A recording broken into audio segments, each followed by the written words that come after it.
ವಿವೇಕಾನಂದರು ನಮ್ಮದು ಋಷಿ ರಕ್ತ ಅದು ಅಡಕವಾಗಿದೆ, ಅದನ್ನು ಕೆರೆದ್ರೆ ಇವಾಗ ಜಾಗೃತವಾಗುತ್ತೆ ಅಂತ ಹೇಳ್ತಾರೆ. ಆದರೆ ಇವಾಗ ಅದನ್ನು ಕೆರೆಯುವಂಥ ಕಾರ್ಯ ಒಬ್ಬ ಸಾಮಾಜಿಕವಾಗಿ ಶೈಕ್ಷಣಿಕವಾಗಿ ಒಂದು ಜವಾಬ್ದಾರಿಯುತವಾದ ಒಂದು ಪಾತ್ರ, ಒಂದು ಪ್ರಜೆಯಾಗಿ ನಾವು ಎಲ್ಲಿಂದ ಅದನ್ನು ಅಂಕುರಾರ್ಪಣೆ ಮಾಡಬೇಕು, ಹೇಗೆ ಅದನ್ನು ತರಬೇಕು, ಆ ಋಷಿ ರಕ್ತ ಅನ್ನೋದನ್ನು ನಾವು ಹೇಗೆ ಜಾಗೃತಗೊಳಿಸ್ಬೇಕು? ನಾವೇ ಕೆರ್ಕೋಬೇಕು ಫಸ್ಟು. ಯಾರಿಗೂ ಕಾಯಬಾರ್ದು, ಫಸ್ಟ್ ಪಾಯಿಂಟು. ಸೆಕೆಂಡ್ ಪಾಯಿಂಟು, ನಮ್ಮಲ್ಲಿ ಋಷಿ ರಕ್ತ ಇದೆ ಅಂತ ತಿಳಿಸಿದ್ರೆ ಸಾಕು, ಅಷ್ಟು ತಿಳಿಸ್ಬೇಕು. ಆ ಕೆಲಸವನ್ನು ಶಿಕ್ಷಣ ಮಾಡಬೇಕು.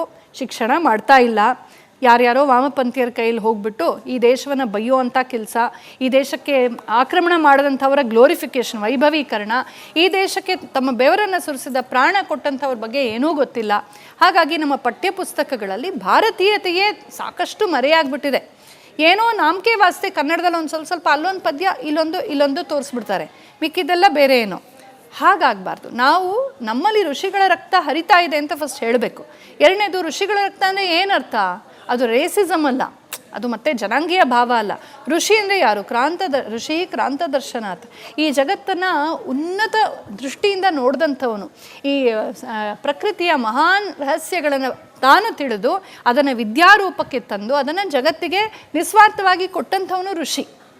ಅವರು ನಮಗೆ ವಿಜ್ಞಾನ ಕೊಟ್ಟರು, ಗಣಿತ ಕೊಟ್ಟರು, ಪಾಕಶಾಸ್ತ್ರ ಕೊಟ್ಟರು, 64 ವಿದ್ಯೆಗಳನ್ನು ಕೊಟ್ಟರು, 64 ಕಲೆಗಳನ್ನು ಕೊಟ್ಟರು, ಅಷ್ಟಾದಶ ವಿದ್ಯಾಸ್ಥಾನಗಳನ್ನು ಕೊಟ್ಟರು, ವೇದ ಕೊಟ್ಟರು, ಉಪನಿಷತ್ ಕೊಟ್ಟರು, ಸಂಗೀತ ಕೊಟ್ಟರು, ನೃತ್ಯ ಕೊಟ್ಟರು, ಅಶ್ವಶಾಸ್ತ್ರ ಕೊಟ್ಟರು, ಗಜಶಾಸ್ತ್ರ ಕೊಟ್ಟರು, ಅರ್ಥಶಾಸ್ತ್ರ ಕೊಟ್ಟರು, ರಾಜನೀತಿ ಕೊಟ್ಟರು, ಎಷ್ಟೆಲ್ಲ ಕೊಟ್ಟರು, ಲೋಹಶಾಸ್ತ್ರ ಕೊಟ್ಟರು, ಮೆಟಲರ್ಜಿ ಕೊಟ್ಟರು, ಪಾಕಶಾಸ್ತ್ರ ಕೊಟ್ಟರು, ಆಯುರ್ವೇದ ಕೊಟ್ಟರು, ಅದಲ್ಲದೆ ಮನೆ ಮದ್ದುಗಳನ್ನು ಬೇರೆ ಕೊಟ್ಟರು, ಕೃಷಿ ಕೊಟ್ಟರು, ಎಷ್ಟು ಕೊಟ್ಟರು, ಗೋಗಳನ್ನು ಇದ್ರ ಬಗ್ಗೆ ಕೊಟ್ಟರು, ಬೇಕಾದಷ್ಟು ವಿದ್ಯೆಗಳನ್ನು ಕೊಟ್ಟು ಹೋದ್ರು. ಅವರೇ ಋಷಿಗಳು.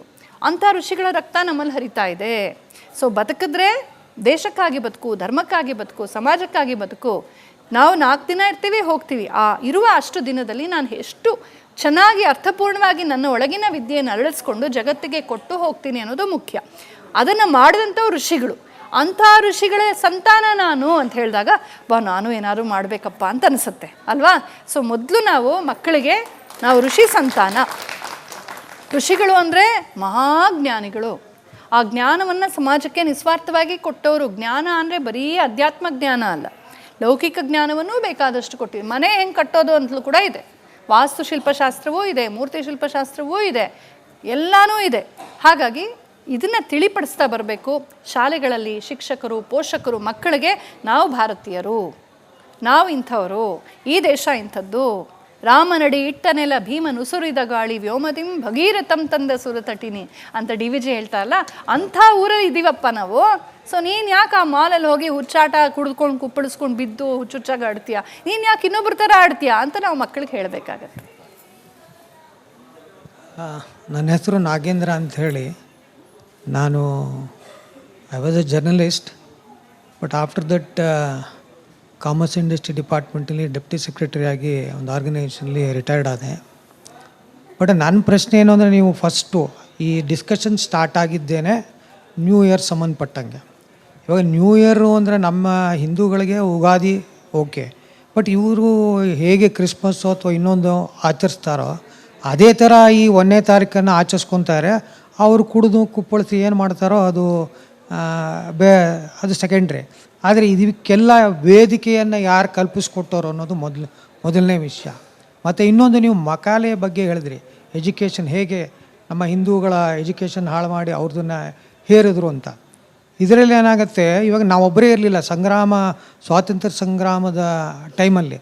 ಈವನ್ ಮುಸ್ಲಿಮ್ಸು ಇದ್ದರು, ಇಬ್ಬರೂ ಒಟ್ಟಿಗೆ ಹೋರಾಡಿದ್ರು. ಆಮೇಲೆ ಬೈಫರ್ಕೇಷನ್ ಆಯಿತು, that is also another stage. But ಆದರೆ ಆ ಮುಸ್ಲಿಮರಲ್ಲಿ ಸಮುದಾಯದಲ್ಲಿ ಬರದ ಈ ಒಂದು ಇದು ನಮ್ಮಲ್ಲಿ ಮಾತ್ರ ಯಾಕೆ ಹಿಂದೂಗಳಲ್ಲಿ ಬಂದಿದೆ, ಇವಕ್ಕೆಲ್ಲ ಯಾರು ವೇದಿಕೆಯನ್ನು ಕಲ್ಪಿಸಿಕೊಟ್ಟವರು. ಮತ್ತು ಅದೂ ಅಲ್ಲದೆ ಇವತ್ತಿನ ದಿವಸ ಕೇಂದ್ರದಲ್ಲಿ ಯಾವ ಪಕ್ಷ ಇದೆಯೋ ಆ ಪಕ್ಷ ಸಹ ಈ ಯಾವುದ್ಯಾವುದು ಏನು ತಪ್ಪು ಮಾಡಿದ್ರು 70 ವರ್ಷಗಳಲ್ಲಿ ಅನ್ನೋದು ಯಾವುದನ್ನು ಕರೆಕ್ಟ್ ಮಾಡ್ತಾ ಇಲ್ಲ. ಯಾಕೆ ಕರೆಕ್ಟ್ ಮಾಡ್ತಾ ಇಲ್ಲ, ಅದು ಒಂದು ಪ್ರಶ್ನೆ ಬರುತ್ತೆ. ಈ NEP ಸುತ ಇವರು ಅಡಾಪ್ಟ್ ಮಾಡ್ತಾ ಇಲ್ಲ.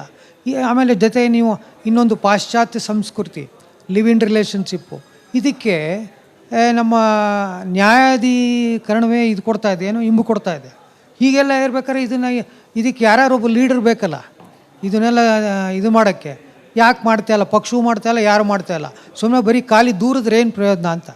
ಅಂದರೆ ನಮ್ಮನ್ನು ಆಳುವಂಥವ್ರು ಇದಕ್ಕೆ ಸಪೋರ್ಟ್ ಮಾಡಿದರು, ಇದಕ್ಕೆ ಹೇಗೆ ಅನ್ನುವಂಥ ಪ್ರಶ್ನೆ. ನೋಡಿ, ಆಳುವಂಥವ್ರಿಗೆ ನಾವು ಸಪೋರ್ಟ್ ಮಾಡಿದ್ದೀವ ಅಂತ ನಾನು ಪ್ರಶ್ನೆ ಕೇಳ್ತೀನಿ.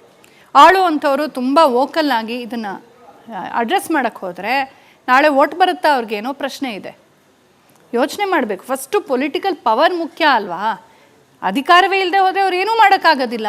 ನಾವು ಎಷ್ಟು ಜನ ಓಟ್ ಹಾಕ್ತೀವಪ್ಪ, ಬಾಂಗ್ಲಾದೇಶದಿಂದ ಪಾಕಿಸ್ತಾನದಿಂದ ಬಂದು ಪ್ರಾಕ್ಸಿ ವೋಟ್ ಮಾಡ್ತಾರೆ, ನಮ್ಮ ಜನ ಹೋಗ್ಬಿಟ್ಟು ರೆಸಾರ್ಟಲ್ಲಿ ಕೂತಿರ್ತಾರೆ, ನೋಡಿ ಬೇಕಾರೆ ಎಲೆಕ್ಷನ್ ದಿನ.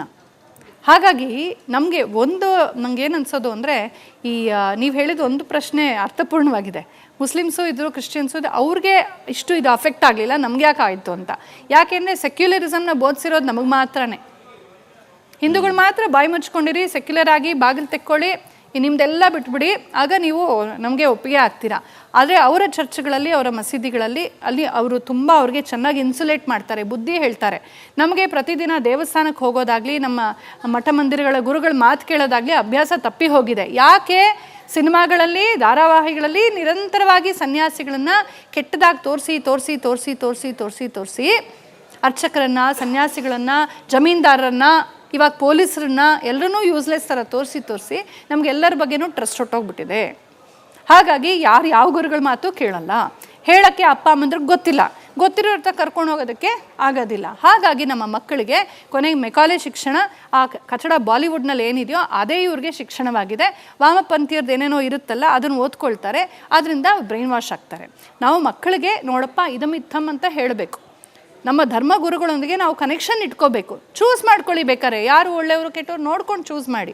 ಆದರೆ ನಾವು ನಮ್ಮ ರೂಟ್ಸು, ನಮ್ಮ ಇದು ಬೇರೆಯೊಂದಿಗೆ ಸಂಬಂಧ ಇಲ್ಲದೆ ಹೋದರೆ ಇದೇ ಥರ ಸನಾತನ ಧರ್ಮಕ್ಕಾಗಿರೋ ಪ್ರಾಬ್ಲಮ್ ಅದು. ಯಾಕೆ ನಾವು ಭಾಳ ಬೇಗ ಅದನ್ನು ಇನ್ಫ್ಲೂಯೆನ್ಸ್ ಆಗ್ತೀವಿ ಅಂದರೆ, ನಮಗೆ ನಮ್ಮನ್ನು ತಡೆ ಹಿಡಿಯೋಕ್ಕೆ, ನಮಗೆ ಗೈಡ್ ಮಾಡೋಕ್ಕೊಬ್ರು ನಮ್ಮ ಹಿರಿಯರು ಗುರುಗಳು ಅನ್ನೋರ ಬಗ್ಗೆ ನಮಗೆ ಆಧಾರವೇ ಇಲ್ವಲ್ಲ, ಅದು ಸಮಸ್ಯೆ ಆಗಿರುತ್ತೆ. ಅಂದಮೇಲೆ ಎಲ್ಲರೂ ಒಂದೇನೆ, ಹ್ಯುಮ್ಯಾನಿಟಿ, ಅವ್ರವ್ರ ಥಿಂಕಿಂಗು, ಅವ್ರ ಬ್ರೈನ್ ಏನು ಬರುತ್ತೆ ಎಲ್ಲ ಒಂದೇನೆ ಲೆಕ್ಕ.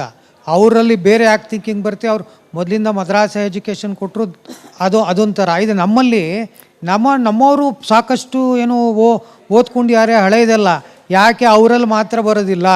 ಇವಾಗ ಯಾವುದೋ ಒಂದು ಮನೆ ಕೋಗಿಲುದಾಯಿತು, ಎಲ್ಲ ಅವ್ರ ಸಮುದಾಯಕ್ಕೆ ಸೇರಿದವರೆಲ್ಲ ಏನು ಬೇರೆ ದೇಶಗಳಿಂದನೂ ಬಂದು ಇದು ಮಾಡಿದ್ರು. ಅದೇ ಥರ ಬೇರೆ ಕಡೆ ಆದಾಗ ನಮ್ಮಲ್ಲಿ ಯಾರೂ ಇದೇ ಬರಲಿಲ್ಲ. ಹಾಗಾದ್ರೆ ಅವ್ರು ಮಾತ್ರ ಮನುಷ್ಯರು, ನಮ್ಮಲ್ಲಿ ಮಾತ್ರ ಬ್ರೈನ್ ಬೇರೆ ಇದೆ ಅಂತನಾ? ತುಷ್ಟೀಕರಣ ಅಂತ ಹೇಳಿ ಅವ್ರಿಗೆ ತುಂಬ ಡೀಪಾಗಿ ಅವ್ರಿಗೆ ಭಾಳ ಸ್ಟ್ರಾಂಗ್ ಆಗಿ ಇಂಡಾಕ್ಟ್ರಿನೇಟ್ ಮಾಡ್ತಾರೆ. ನಮ್ಮಲ್ಲಿ ಅಷ್ಟೆಲ್ಲ ಇಲ್ಲ. ನಮ್ಮಲ್ಲಿ ವೈಚಾರಿಕ ಸ್ವಾತಂತ್ರ್ಯ ಜಾಸ್ತಿ. 40 ವರ್ಷ ಆಗಲಿ ಬುದ್ಧಿ ಬರುತ್ತೆ ಅಂತ ಬಿಟ್ಬಿಡ್ತೀವಿ. ಆ ಥರ ಮನಸ್ಸಿನಲ್ಲಿ ಇದನ್ನು ತುಂಬುವಂಥ ಇಂಡಾಕ್ಟ್ರಿನೇಷನ್ ಅನ್ನೋದು ನಮ್ಮಲ್ಲಿ ಇಲ್ಲ. ಮೊದಲು ಇರಲಿಲ್ಲ, ಇವತ್ತಿಗೂ ಇಲ್ಲ. ನಮ್ಮಲ್ಲಿ ಜಿಜ್ಞಾಸೆ ಇದೆ, ಚರ್ಚೆ ಇದೆ. ಅವರಲ್ಲಿ ನೀನು ಒಪ್ಪುಕೋ, ಇಲ್ಲದೆ ಆದರೆ ನೀನು ಬಿಡೋದಿಲ್ಲ ಅನ್ನೋ ಒಂದು ಬಲವಂತ ಇದೆ. ಇರಲಿ, ಅದು ಬೇರೆ ಚರ್ಚೆ.